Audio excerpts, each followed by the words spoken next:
이제 지난주에는 제가 잠시 중고등부 수련회를 갔다 오느라고 그 새벽 기도회를 인도가 할 수 없었습니다. 그래서 2주 전에부터 이어서 오늘 이제 계속해서 출애굽기 19장 후반부 말씀을 함께 보도록 하겠습니다. 이제 이스라엘이 출애굽을 한 지 딱 3개월이 되던 때에 시내산에 드디어 도착을 했고 그곳에 장막을 친 모습을 저희가 함께 보았습니다. 그리고 난 뒤에는 이제 하나님께서 이스라엘과 함께 이제 언약을 맺으시기를 원하셨고 이스라엘도 마찬가지로 하나님께서 주시는 언약을 받기로 한 것을 2주 전에 보았습니다. 이에 이제 이스라엘은 3일이라는 시간을 기다리면서 몸과 마음을 정결하게 했고 그리고 이제 하나님께서 약속하신 대로 시내산에 강림하시기를 이제 기다린 모습도 보았습니다. 그렇기 때문에 이제 오늘 읽는 본문은 하나님께서 이제 강림하심과 그리고 그 다음으로부터 주신 이제 10계명인데 먼저 이제 다시 한번 16절을 한번 보겠습니다. 16절 셋째 날 아침에 우레와 번개와 빽빽한 구름이 산 위에 있고 나팔 소리가 매우 크게 들리니 진 중에 있는 모든 백성이 다 떨더라. 그러니까 이스라엘이 기다린 지 딱 이제 3일째 되던 날 하나님께서는 드디어 시내산에 강림하시게 됩니다. 이제 이때에는 엄청나게 그 시내산이 빽빽한 구름으로 덮여 있었고 큰 우레와 큰 번개 그리고 알 수 없는 나팔 소리로 가득했었습니다. 그리고 이제 18절을 또 보면은 시내산에는 엄청난 불이 있었고 그 안에서 시내산에서 연기가 나오고 또 땅이 이제 진동을 했다고 기록이 되어 있는데 우리가 잠시 이 상황을 생각해보고 상상을 해보고 만약에 우리도 이와 같은 상황이었다면은 엄청난 두려움에 떨었었을 것입니다. 왜냐하면은 하나님이 오셨는데 갑자기 천둥 번개가 치고 구름이 생기고 불이 나고 연기가 자욱하고 뭐 나팔 소리가 들리니까 그렇죠? 여기에서 보면은 우리가 여기에서 보는 것은 하나님은 참 놀라우신 전지전능하신 하나님이라는 것이 표현이 되는 것입니다. 그러니까 성경에서 항상 나오는 다양한 자연 현상은 우리로 하여금 하나님이 어떠한 분이신가를 알 수 있게 합니다. 성경에서 항상 천둥과 땅이 진동함은 하나님의 능력, 하나님의 파워를 표현을 합니다.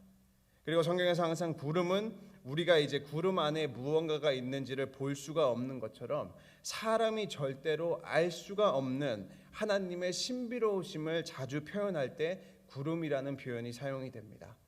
그리고 불은 하나님의 거룩하심을 표현하지 않습니까?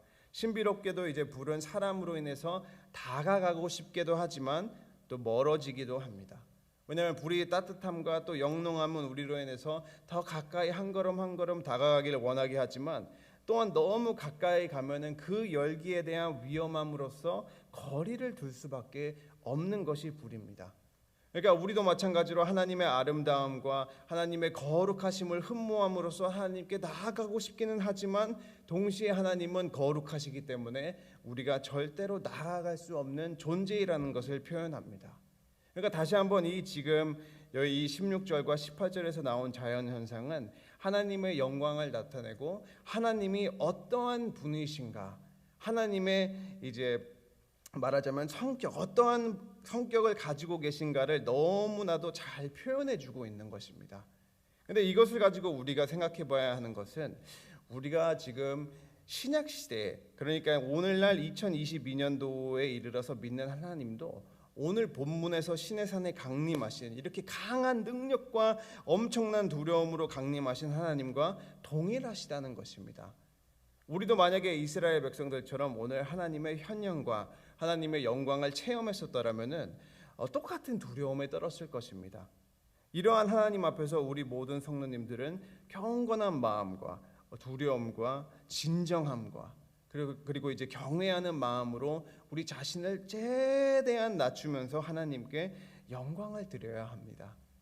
그런데 이제 대부분의 많은 성도님들이 이러한 하나님의 거룩하심과 그죠? 하나님의 천둥과 같은 모습, 그죠? 지진으로 표현이 되는 하나님의 능력, 불로 표현이 되는 하나님의 거룩하심, 이러한 것을 마음에 받고 이제 경외하는 마음으로 하나님께 영광을 돌리는 것이 아니라 특히나 이제 예배에 관해서 예배에 임하고 이제 하나님을 대할 때 그냥 우리가 흔히 친한 동네 아저씨를 대하는 것처럼 굉장히 쉽고 가볍게 생각하는 경우가 많다는 것입니다. 학생들이나 영어권은 말할 것도 없고요.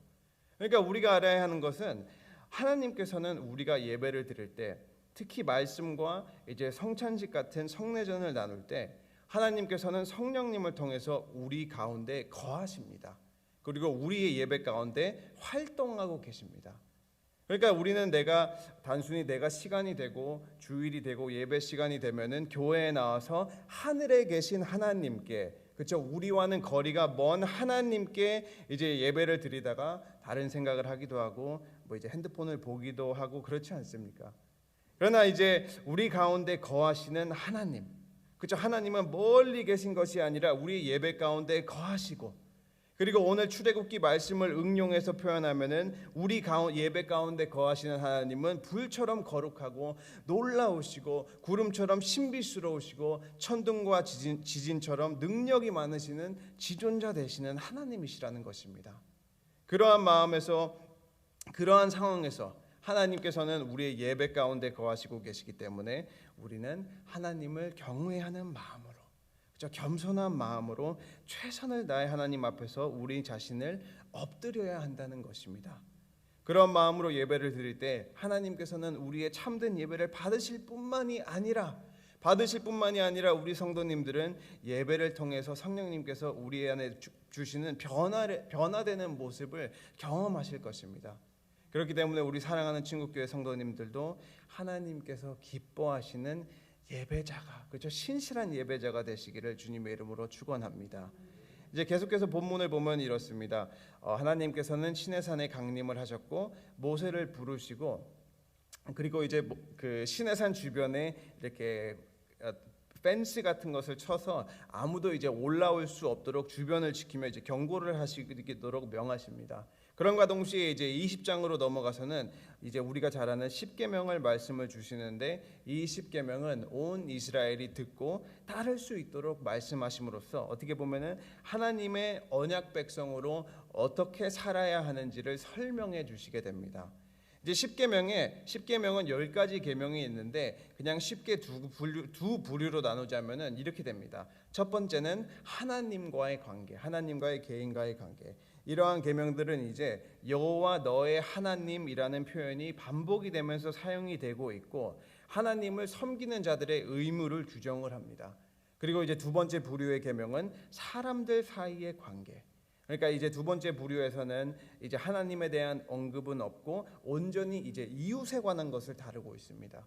그러니까 10계명은 1절에서 하나님으로 시작하고 마지막 계명인 17절에서 내 이웃이라는 말로 끝나는 것처럼 단순히 하나님과의 관계뿐만이 아니라 사람과 사람 간의 관계에도 적용이 되고, 계명을 받는 자, 이스라엘 백성들의 삶, 우리의 삶의 모든 부분에 있어서 영향을 받아야 하는 것입니다.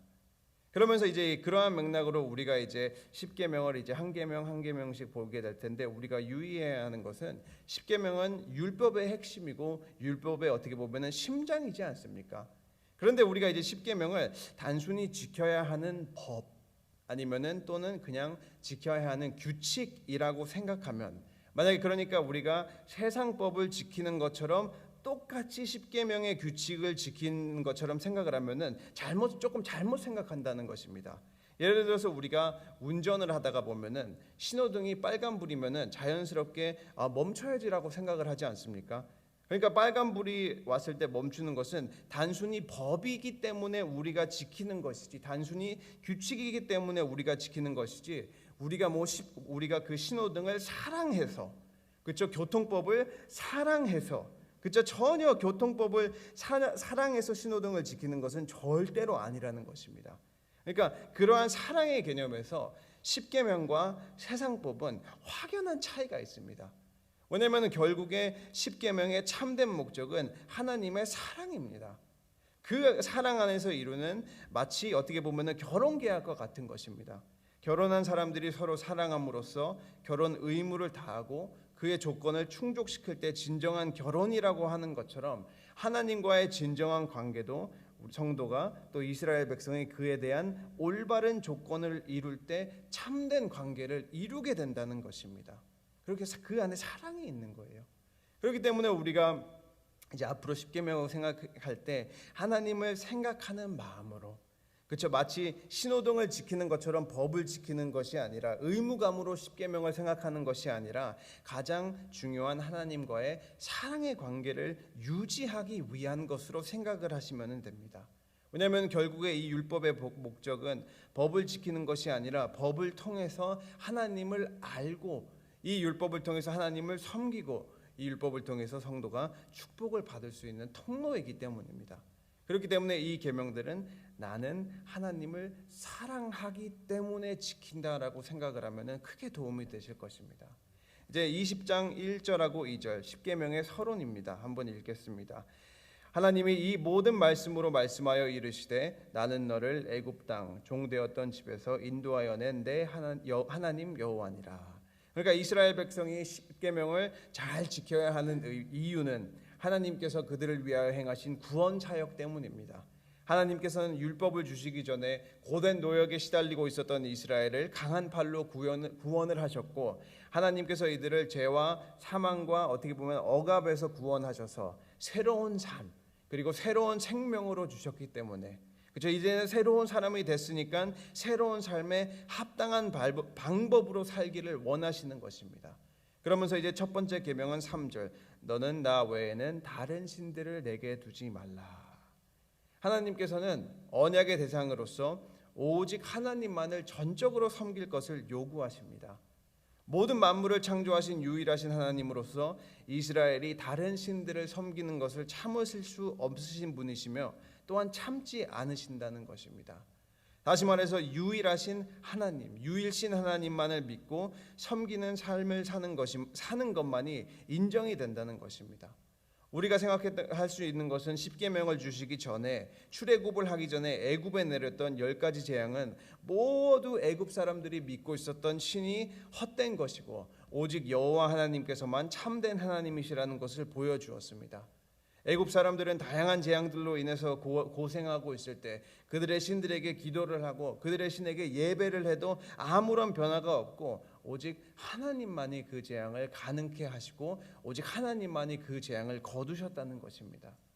그리고 한국어 성경에는 이제 생략이 되어 있지만 그 3절에 너는이라고 표현이 되어 있는데 원어와 영어에는 내 앞에서, 내 얼굴 앞에서라는 번역이 되어 있습니다. 그러니까 이 3절은 너는 나 외에 이렇게도 표현이 됐지만 내 얼굴 앞에서 나 외에, 그러니까 너는을 빼고 내 얼굴 앞에서 나 외에는 다른 신을 내게 두지 말라라는 표현도 됩니다. 이것이 이제 첫 번째 계명을 생각할 때 도움이 되는 게 너는 내 앞에서, 그렇죠? 하나님께서 우리에게 원하시는 것은 결국에 우리와 하나님이 얼굴과 얼굴을 맞댄다는 것입니다. 관계를 유지한다는 것입니다. 우리가 계속 하나님을 쳐다봄으로써 하나님과 우리와의 관계를 유지한다는 것인데 하나님의 얼굴 앞에서 이렇게 다른 것을 두었다는 것은 하나님과 우리의, 그렇죠? 얼굴과 얼굴 사이에 다른 것을 갖다 두고, 그렇죠? 그것을 가지고 하나님으로 섬겼을 뿐만이 아니라 하나님을 가리고 또 어쩔 때는 하나님을 보았다가 어쩔 때는 다른 것을 보는 행동을 표현하는 것입니다. 그러나 하나님께서는 정확하게 나 외에는 그 어떤 것도 허구이고 믿음의 대상이 될 수 없다라는 것을 첫 번째 계명으로 정확하게 알게 하십니다. 두 번째 계명은 4절에서 5절 너를 위해서 새긴 우상을 만들지 말고 또 위로 하늘에 있는 것이나 아래로 땅에 있는 것이나 땅 아래 물속에 있는 어떤 형상도 만들지 말며 그것들에게 절하지 말며 그것들을 섬기지 말라. 나 내 하나님 여호와는 질투하는 하나님인즉 나를 미워하는 자의 죄를 갚되 아버지로부터 아들에게로 3, 4대까지 이르게 하거니와. 이제 먼저 그 두 번째 계명에 관한 것을 디테일하게 보기 전에 생각해야 하는 것은 첫 번째 계명은 여호와 하나님만을 섬기라라는 계명은 어떻게 보면은 내적인 부분을, 우리 안에 있는 내적인 부분을 다뤘습니다. 우리가 지금 어떠한 신을 따르고 있는지, 하나님을 유일한 신으로 믿고 있는지라는 내적인 것, 그러니까 마음에 관한 부분이었다면은 두 번째 계명은 우상을 만들지 말고 피조물에게 절하지 말고, 그러니까 이 행동적인 부분이 나타나는 것은 내적인 부분이 아니라 외적인 부분, 그러니까 밖으로 표현이 되는 부분을 다룬다고 생각을 하셔도 됩니다. 왜냐하면은 우상 숭배가 정죄가 되고 또 이제 특히 4절하고 5절에서 강조되는 표현이 무언가를 만들지 말고 거기에 절하지 말고 그것을 섬기지 말고 이러한 것처럼 다 행동이 이제 행동으로 표현이 되는 부분을 다루고 있는 것입니다. 그러니까 첫 번째는 내적인 부분, 그리고 두 번째는 외적인 하나님과의 관계. 그러니까 이러한 맥락에서 첫 번째 계명은 하나님과의 내적인 관계, 그리고 두 번째는 외적인 관계를 다루고 있다는 것을 생각을 해보면은 우리가 이것을 가지고 우리의 신앙생활에 적용을 하면은 건강한 신앙생활을 유지하기 위해서, 우리가 건강한 신앙생활을 하기 위해서는 외적인 것과 내적인 것이 함께 있어야 한다는 것입니다. 하나님을 믿지만 그것이 행동으로 예배로 표현이 안 되면 잘못이는 것이고, 또 반대로 행동은 하지만 우리가 예배를 드리고 하나님을 믿는다고는 하지만 마음이 없는 행동만 하게 되면 또 잘못됐다는 것입니다. 우리가 이제 성경을 통해서 각각 예를 하나씩 들자면은 첫 번째 이사야서를 보면은 이렇게 나와 있습니다. 이사야서 29장 13절. 주께서 이르시되 이 백성이 입으로는 나를 가까이하며 입술로는 나를 공경하나 그들의 마음은 내게서 멀리 떠났나니 그들이 나를 경외함은 사람의 계명으로 가르침을 받았을 뿐이라. 그러니까 여기에서는 하나님을 섬기는 외적인 행동은 있는데 내적인 마음은 없다는 것입니다. 그러니까 예수님께서도 바리새인들과 서기관들에게 그러시지 않으셨습니까? 외식하는 자들이여 회칠한 무덤이여, 이렇게 말씀하시면서 행동만 있고 마음에는 하나님이 없는 자들에게 예수님께서는 화 있을진저라고 말씀을 하신 것입니다. 결국에는 외적인 모습으로는 하나님을 예배하는 것처럼 하지만 그 마음에 하나님이 없으면은 아무런 소용이 없다는 것입니다. 그리고 그 반대로 두 번째 예를 보면은 우리가 이제 출애굽기를 보면은 또 나와 있습니다. 앞으로 출애굽기 이제 32장을 보면 알겠지만은 32장에 금송아지 사건이 나오지 않습니까? 그런데 그게 언제냐면은 모세가 시내산에서 율법을 받고 있는 중에, 그러니까 모세가 시내산에 올라가 있었을 때 그 사건이 일어난 것입니다. 그러니까 이제 분명히 이스라엘은 마음으로 하나님 언약 맺겠습니다, 하나님 말씀 잘 따르겠습니다라고는 했는데 외적인 행동을 봤을 때는, 그렇죠, 분명히 마음에는 언약 맺을게요라고 했는데 외적인 행동을 보니까 하나님을 예배하는 것이 아니라 금송아지를 예배하고 있었다는 것입니다. 물론 이것은 이제 자세히 보겠지만 어쨌든 간에 우리와 하나님과의 관계에 있어서도 내적으로도 우리의 마음에 있어서도 또 외적으로도 그것이 표현되는 것에 있어서도 건강하게 둘 다 지켜져야 한다는 것입니다. 이제 다시 본문으로 와서 두 번째 계명을 자세히 보면은 본문은 명백하게 형상을 만드는 것을 금하고 있습니다. 그리고 형상에게 전하고 섬기는 것을 금하고 있고, 그러니까 그게 하나님이든지 아니면은 다른 신이든지 아무 것이든지 그것을 섬기는 목적으로 이미지나 형상을 만드는 것을 금합니다. 어떻게 보면 두 번째 계명은 어렵지는 않죠. 하나님께서는 우리의 창조주가 되시기 때문에 모든 대상에게 경배를 받으셔야 마땅합니다. 그렇기 때문에 우리가 오직 하나님께 영광을 돌리고 하나님을 경배할 때, 그죠? 그것을 가지고 또 형상을 통해서 경배하는 것이 아니라 우리가 말씀을 통해서 하나님을 배우고 말씀을 통해서 하나님을 경험하면서 신앙생활을 할 때 그게 더 올바른 우리의 역할을 잘 감당할 수 있다는 것입니다. 그리고 5절에서 여기에서 나오는 하나님의 질투라는 것은 결국에 창조주의 하나님께서 피조물이 하나님을, 그러니까 하나님 자신을 올바른 모습과 올바른 방법으로 섬김으로써 형성하시기를 바라는 은혜가 포함이 되어 있습니다. 그리고 여기에서 나를 미워하는 자의 죄, 그러니까 여기에서 이제 5절에서 나를 미워하는 자의 죄는 하나님을 인정하지 않고 끝까지 하나님을 거역하는 것을 말합니다. 그러니까 단순한 이제 도덕적인 죄, 내가 뭐 하나를 잘못해서 그런 것이 아니라 더 근본적인 창세기로부터 시작해는 하나님을 거절하는 것, 하나님 없이 살 수 있는 그런 이제 원죄를 말하는 것인데, 여기에서 우리가 이제 자칫 잘못하면 오해를 하면 안 되는 것은 5절에서 이제 하나님께서 나를 미워하는 자의 죄를 갚되 아버지로부터 아들에게로 3, 4대까지 이르게 하거니와 라고 말씀을 하셨을 때 이제 많은 성도님들이 아버지가 만약에 죄를 지으면은 잘못이 없는 3, 4대까지 벌을 주신다고 이렇게 생각을 하실 수도 있는데 그게 전혀 아닙니다. 저주가 흘러간다 이렇게 생각하시면 안 됩니다. 왜냐하면은 가끔 가다가 우리는 하나의 부모님이 이 부모님의 비도덕적인 행동이 자식에게도 똑같이 영향을 미치는 것을 보지 않습니까? 그러니까 아버지가 도둑이면은 아들도 똑같이 도둑이 되고, 그러니까 그렇게 죄가 흘러간다는 것입니다. 자, 만약에 그 부모님이 하나님을 거절하는 모습을 자식에게 보이면은 자식도 똑같이 그것을 배워서 하나님을 거절한다는 것을 표현을 하는 것입니다. 그러니까 자손이 보고 배워서 같은 죄를 지으면은 3, 4대까지 같은 방법으로 하나님께서 죄를 갚으신다는 것입니다. 결국에는 그 죄의 어떻게 보면은 심각성을 표현을 하는 것이죠. 그러나 이것조차도, 이 경고조차도 하나님께서 우리에게 베푸시기 원하는 사랑에 비해서는 아무것도 아니라는 것입니다. 6절을 보면 어떻게 나와 있습니까? 나를 사랑하고 내 계명을 지키는 자에게는 1000대까지 은혜를 베푸느니라. 이게 하나님께서 진짜로 성도에게 주시기 원하시는 것입니다. 1000은 영원한 것을 표현합니다. 하나님의 계명을 잘 지키면서 살아가는 사람의 집안에 임하는 하나님의 은혜는 영원할 것이라는 것입니다. 그러니까 엄청난 약속이지 않습니까? 제가 아까 말씀드린 것처럼 이 계명들과 하나님의 사랑은 절대로 뗄래야 뗄 수가 없다는 것입니다. 우리가 단순히 그냥 법을 지키는 것이 아니라 하나님과의 그 사랑하는 관계를 위해서 이 법을 지킨다는 것입니다. 절대 뗄래야 뗄 수가 없습니다. 넘어가서 이제 세 번째 계명입니다. 7절, 너는 내 하나님 여호와의 이름을 망령되게 부르지 말라. 여호와는 그의 이름을 망령되게 부르는 자를 죄 없다 하지 아니하리라. 그러니까 이 계명은 모든 삶의 영역에서 하나님의 이름을 헛되게 하거나 이제 가치 없게 해서는 안 된다는 것입니다. 예를 들어서 하나님의 이름으로 거짓 맹세를 하든지 내가 하나님의 이름으로 맹세하는데, 아니면 외국인들이나 영어권은 I swear to God 이런 말 하지 않습니까? 또는 이제 하나님의 이름을 사용해서 자신의 나쁜 행동을 합리화하는 것도 포함이 되어 있습니다. 또 물론 하나님의 이름을 무례히 부르는 것도 포함이 되어 있죠.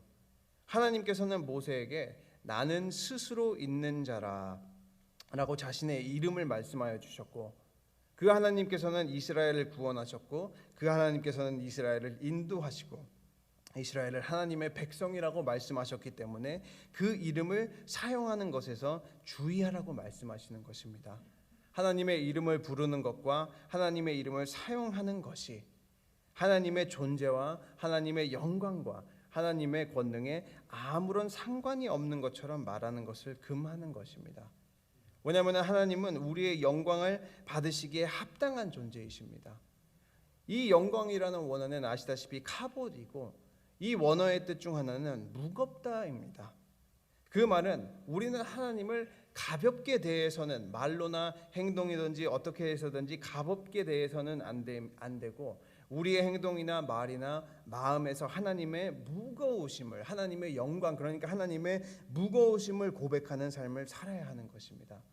그렇기 때문에 오늘도 설교를 마무리 짓고 또 새 하루를 시작하실 때 우리 사랑하는 친구교회 성도님들 항상 하나님을 사랑하시고, 그렇죠? 하나님을 사랑하시고, 그냥 막연하게 하나님을 믿는 것이 아니라, 습관적으로 하나님을 믿는 것이 아니라 하나님을 사랑하시고 하나님을 무겁게 여기셔서, 그렇죠? 하나님의 계명을 마음에 새기시며 1000대까지 은혜를 받으시는 귀한 성도님들이 되시기를 주님의 이름으로 축원합니다. 아멘. 기도하겠습니다.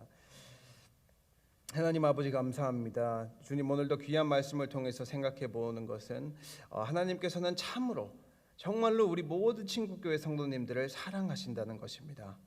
하나님께서는 우리를 너무나도 사랑하셨기에 그리스도를 통해서 새로운 언약을 맺으신 것처럼 우리도 그에 화답하여 하나님을 사랑하여 하나님의 계명을, 또 하나님의 길을 잘 걸을 수 있도록 도와주시옵소서. 주님, 만약에 우리 성도님들의 삶 가운데 하나님과의 관계를 방해하는 것이 있다면 성령님께서 기도 가운데 알게 하시고 깨닫게 하셔서, 또 말씀을 통해서 알게 하셔서 온전히 하나님만을 섬길 수 있도록 도와주시옵소서. 이로 인해 모든 성도님들의 가정이 축복을 받을 수 있도록 하여 주시옵소서. 주님, 특별히 기도하는 것은 몸이 아픈 편찮으신 환우들과 특별히 이창근 집사님을 위해서 기도합니다. 주님이 교회가 계속 한 마음 한 뜻으로 부르짖고 기도할 때 속히 회복할 수 있고 속히 함께 예배 공동체에 참석할 수 있도록 도와주시옵소서. 주님, 이제 남은 시간 기도할 때 우리 성도님들께서 가지고 계신 모든 기도 제목 하나도 땅에 떨어지지 아니하고 은혜 가운데 이루어질 수 있게 하심에 감사드리고 예수님 이름으로 기도드렸습니다. 아멘.